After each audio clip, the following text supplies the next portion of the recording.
abusuafo me mo bibia kwaba de ba agency and page so me din e de adwoa searching honorable Domp or a member of parliament na or the assembly atudwa na nsem a okin na ne say MPP for mo agwani so or MPP ni or just MPP for mo agwani so papa because 2020 about to na ye twe no hey Ghana for akiro mu nyansa enti no afia ya simi ya nyame ya adom MPP for enwini ya omo asoe na nadu in as president here ye kwa kopim 2024 ide omo be bro mo ho ase omo be de dafem te say abofra se bible no kan say onipa wo bro ho ase a ene nyame e ma wo so omo ahoso nyame e bre wase enti MPP for penifo no omo be bro mo ho ase dodo na omo atie afutu efi omo edikanfo no ho se ne ebe ya mistakes na omo eye no omo repeat the same mistakes bio ewo afia edeye nimi 4 years here ake se ne ebe ya nanado efi power betumi de akonwa no kra asanso eja MPP fo na o kire se MPP fo eyomo adwuma ye omo ebro mo hwase eti afutu faha o se me faha o se me faha da house me da na emo no ekoya se faha o se me mfa da house me da de wo pe e na wo be ye dia e na wo mama nkwan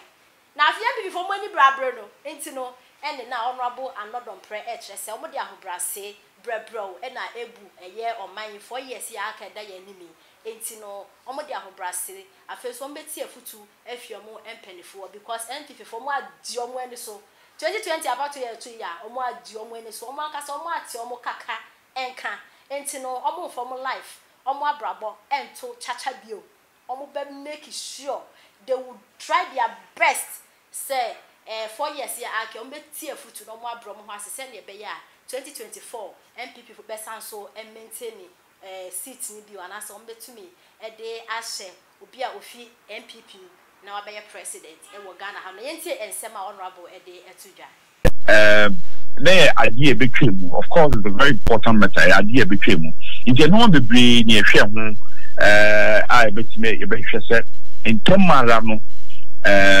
yedim se enche mampani di nomination eba afani nyina nhira akwan be fa so masabio za nomination de bitina ye hu adwuma ntam ne ye hu nhihye na parliament will be ready as and when the nominations come the tinia vet your momutima kokoyo adwuma intinya asem wo nkwa hu ntini hia ya hwa ni mo say 8 parliament on the side of the MPP mo adwuma yo be kose amofa won say na tise ni pan bebre kato we de bed Mr. Omu baby say your money yemre ye be my yemre meaning say ani ese yem baby say reach out baby say ye negotiate ye be negotiate baby do I say ye pani pacho na mom tia say Ghana ye yonti yenja ye partisan positions near my income ye be to sana mo baby so do I say my ni ye dey no say be my ni ayedi. It is going to be a measure. I mean, so far, Onipa the only one in Yankopon. So far, the Honorable Muntaka, minority chief whip, the Honorable Muntaka, and the Honorable Haruna Idrisu, minority leader. And we have here, and you casa money, and that's all because among some number of definitely we have to work together. Say yes, so we have and I made 2 money with Yonko, and I wage now no 2 money with Yonko just to please our partisan support base and and they recognize that fact. Indeed,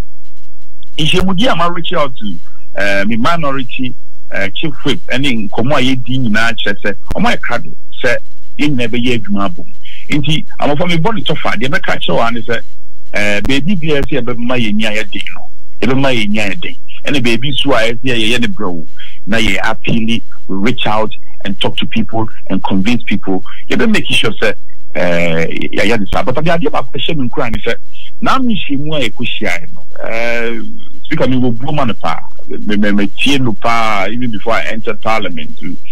now no hwe ne ye bia ene ne kasana. So obi NDC ni na ye wa bien say obaba be yemu obaba tumu nyumu ni national team but na speaker kunya no so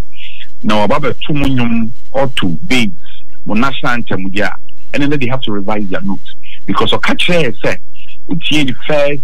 remarks or okay so my 3 months obi bia unyina ye bia unyina ye na odi emrano ne ba be de e ba be ye adwuma enti ni da so ho na me kan wo fa na nyi so a na ebu abemu se ne enkrofo akasa the last minute ni pa bi ni mu Daniel mu bia broni eti ko to abati a ni enti ase but onyankopon ni nyansemu no sometimes onyame ya de oni pa wo enti ase enti o se adi nyina mu ndamase in the majority together with you will say chairman sabonsu did not see you are not being temperature you doing it you be kosora bre won see eti ofutu na ya ye dwuma den nim so obi say you are dambotwe you go pare ansa no mo hold this quick position either from munyina mu fie ko emantema na sani penifo is so brando be kosora ben omo di omo na ase agi ofutu all in the interest of our party, all in the interest of say mind Ghana, all in the interest of the fact that we have to fashion a path of unity. We have to fashion a path of mutual respect. Mami Musa we ntwa to na wo kan bato asem wo kan general elections and na say wo kan mo kwa akoyi speaker no ho asem when we say general elections, no share even casual analysis. One year any deep seated analysis. Now we hear casual analysis. What do you mean? Who say? I did back what done in Mwedi. Say young crop phony be skirt and blouse to do. Over sure there be no man penny every week. I mean, emphatic green. Not machine journey over not all bread and as they will lose the crowd. And your primary say now so be brave so dia now if you want more so ba machine job by to ya na yeah and if you can so shape for more nya djuma na so munyim dia boka ya me fian kan kre enye djuma ya nke enye tumpo nipa ke beto tia no ke be more than 2 and na djuma ya nipa ye kwam so no mo ko kasa ye and the money you see bad baby buy ma minti we ase if you said the enim ne say abano yan kind of said you was ye kan na yan to an kan if you say ba say then speaker no tie adwam no e be announce no one ka figures into we ka so bi tutia ya menti ase papa minya bema o ye yan fan trip ma ba bit ma ka che so bi na mi gina ba no mi hu dia course ina abano Bako essay and the crack that your kind prof the 136 but no young can you really give a CC but meaning giving any Swameka.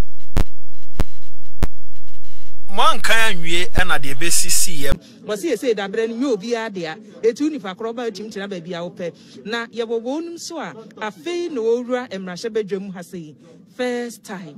near Dicani, Yanko Tafo, can any ever can set Tafo Pancrono, and Rashabedjania, one for a honeymoon a yino, they say near Nimnesa, Unyan for Osakutu or Co. Na Yenia deputy. Nanka or no any casama for master ye show me addition with some so a bit chi eti and then o fear Vincent and now all the near there Piero Nancasa made or being for the name change up no cray Kaisenko upon Jumakoda no cray such a never no now Muno Dick Ramon you yen the eposi a you be a young one and MSM and NDC4 I'm here 3 years HSNB because you can't counter Montiasia. The entire makers are no say there's so much inconsistencies. Osha Mokasa no more. If you say ne pay me tea, Omopenia, your friend, honorable Bezi. Or say Parliament, the Yenny, Sisiano, you knew be all majority. If you say we could 137, and I went to 137. Now, independent candidate no dear, or no known to me can say, Sabi, or also your party,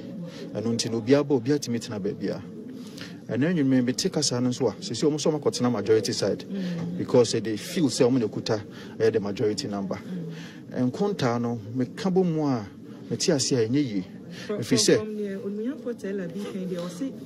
137 no 137 epe nti obi atena ba bi ope